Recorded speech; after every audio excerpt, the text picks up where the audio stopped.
Tu es en train de stresser intensément pour quelque chose, là, maintenant, une boule au ventre, le cœur qui s'accélère.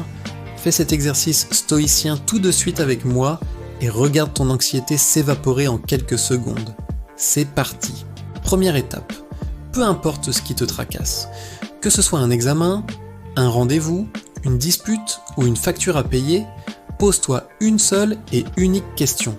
C'est la question la plus importante que tu puisses te poser.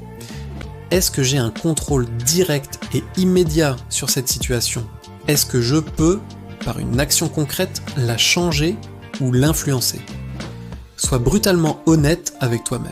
Maintenant, il n'y a que 2 réponses possibles. Cas numéro 1.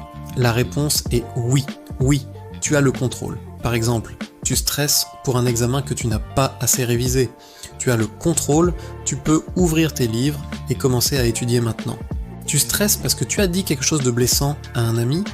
Tu as le contrôle. Tu peux prendre ton téléphone et lui envoyer un message pour t'excuser. Si la réponse est oui, alors toute l'énergie que tu dépenses en anxiété est complètement gaspillée. C'est de l'énergie que tu pourrais utiliser pour agir. Alors arrête de te faire des films et passe à l'action. Fais le premier petit pas pour résoudre le problème. Maintenant, cas numéro 2. La réponse est non.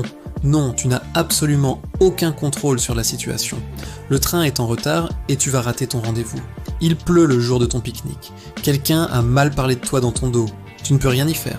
C'est un fait, une réalité immuable. Dans ce cas, la deuxième étape est l'acceptation radicale. Tu dois mentalement lâcher prise. S'inquiéter ne fera pas arriver le train plus vite. Ça ne sert à rien, ça ne fait que t'épuiser. Les philosophes stoïciens, comme Marc Aurèle ou Sénèque, avaient compris ce secret il y a plus de 2000 ans. Ils l'appelaient la dichotomie du contrôle. Il y a ce sur quoi on peut agir et ce sur quoi on ne peut pas. Notre anxiété vient souvent de notre besoin de contrôler ce qui nous échappe. Accepter ce qui est hors de ton contrôle, ce n'est pas être faible, c'est être sage. Concentre-toi sur ce que tu peux changer, tes actions, tes pensées, tes réactions. Le monde extérieur est souvent chaotique et imprévisible, mais ton monde intérieur, lui, peut devenir une forteresse de calme. Alors, la prochaine fois que le stress monte, souviens-toi de ces étapes. 1. Pose-toi la question du contrôle. 2. Si c'est oui, agis. Si c'est non, accepte et lâche prise. C'est une compétence qui se muscle avec la pratique. Fais-le 1 fois, 2 fois, 10 fois, et tu verras ton esprit devenir plus serein et plus puissant. Merci d'avoir regardé, j'espère que ce conseil t'aidera concrètement. Si c'est le cas, n'hésite pas à t'abonner pour plus de sagesse pratique. Prends soin de toi.